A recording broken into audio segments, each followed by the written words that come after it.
puis Saint-Hyacinthe et Sainte-Thérèse.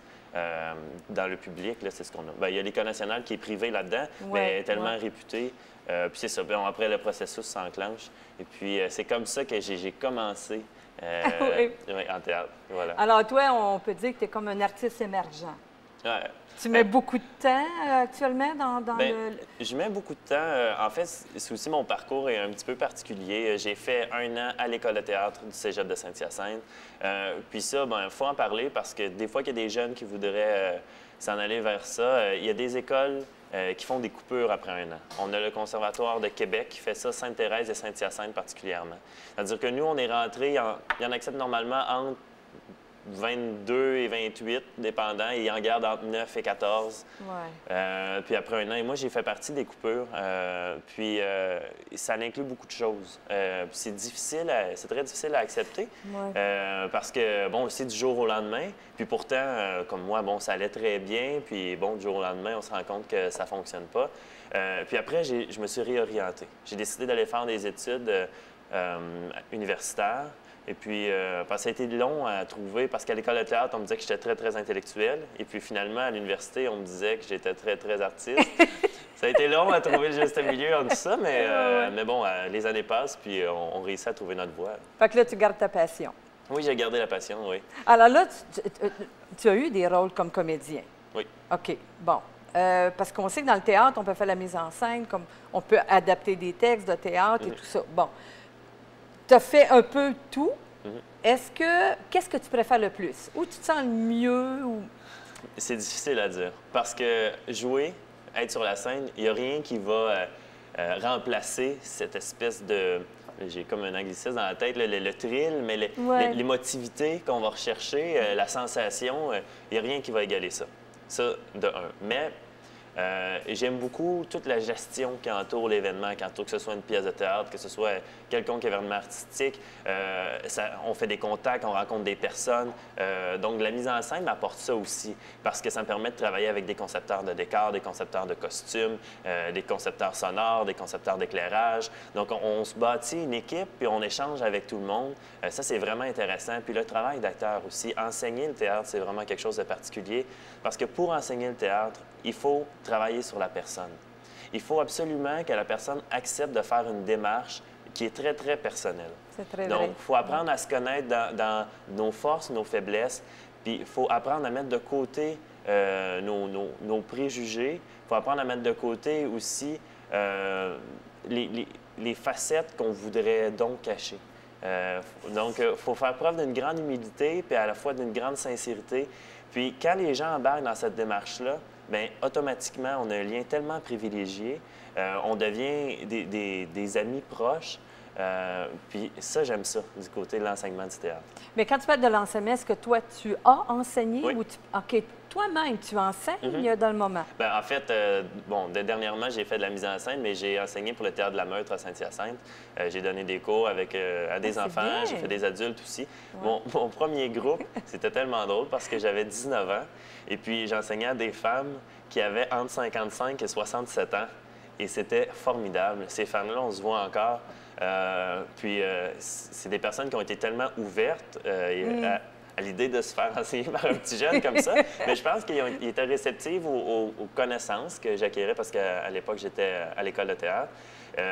Puis en même temps, moi, j'étais très ouvert à leur expérience de vie. Fait que je pense que c'est un échange donnant-donnant très, très intéressant. Puis avec les enfants, est-ce que... Bien, c'est différent. C'est très différent. Adapter les textes, les mots, puis l'expérience de vie est moins... Et voilà. Avec les enfants, ça aussi, je pense que le but pour aller dans le théâtre, bien, c'est une expérience. Je crois que c'est de travailler beaucoup sur la confiance de l'enfant. C'est de travailler beaucoup sur les aptitudes à s'exprimer, la prestance, des petites choses comme ça. Mais je vais beaucoup travailler sur la confiance. Puis encore là, essayer de donner des bases de valeurs. On voit les jeunes souvent, c'est très, très, très facile. Et bon, je peux sûrement parler par expérience de s'enfler la tête à un certain moment, mais ça ne dure pas longtemps.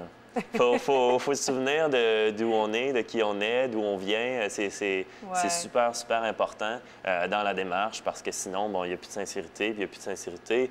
Bon, ça, c'est moi qui le dis, mais il n'y a plus de théâtre après. Oui, exactement. Il y a une belle pureté dans ton discours. Il y a cette quête-là d'aller vraiment dans le sens de ce que tu es. Puis, Maintenant, je voulais te demander, c'est que tu as fait un projet social.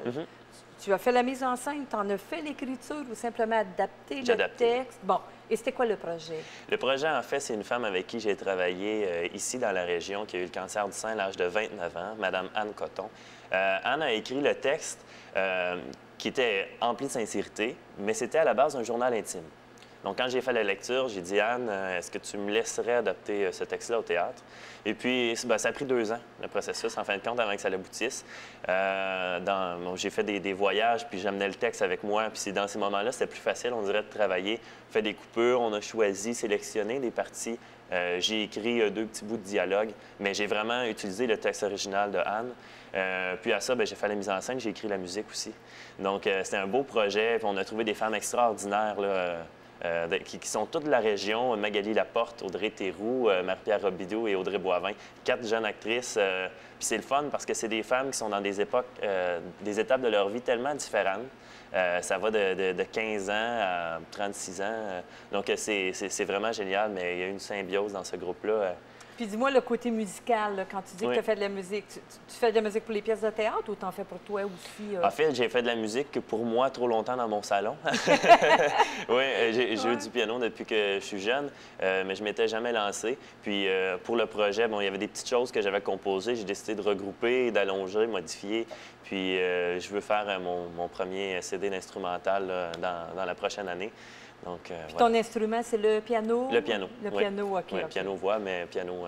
Puis les voyages dans tout ça, ça nourrit, hein? Ah, les voyages, ça nourrit. Hein? On a vu avec notre oui, invité. Bonjour, voilà, justement. bonjour Olivier. Bonjour. Mais toi aussi, hein, tu penses que les voyages, ça ouvre, ça stimule? C'est sûr, vraiment. Hein? Oui, définitivement. Puis dans ton discours, ce que j'ai entendu aussi, c'est que tu parles du théâtre, mais j'ai fait un lien un peu avec de quoi je parlais tantôt. Puis du côté de la danse aussi, il y a beaucoup de théâtre qui est intégré à l'expression de la danse. Ah oui. Puis tout le domaine aussi de l'éclairage, de la mise en scène et tout, c'est aussi des passions que je partage totalement avec toi. Bien, c'est génial. On voit souvent la production, on n'en parle que trop peu. On en a ici, là, des gens de la production, puis on se rend compte que s'ils n'étaient pas là, il n'y aurait pas d'émission. Puis souvent, les gens qui sont à l'avant-scène, on oublie.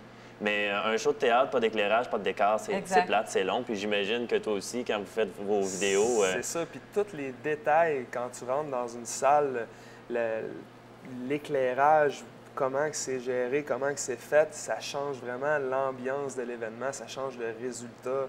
C'est vraiment des personnes qui sont des éléments vraiment importants dans la réussite d'une soirée ou d'un événement ou d'une pièce de théâtre. Souvent qu'on oublie, tu sais.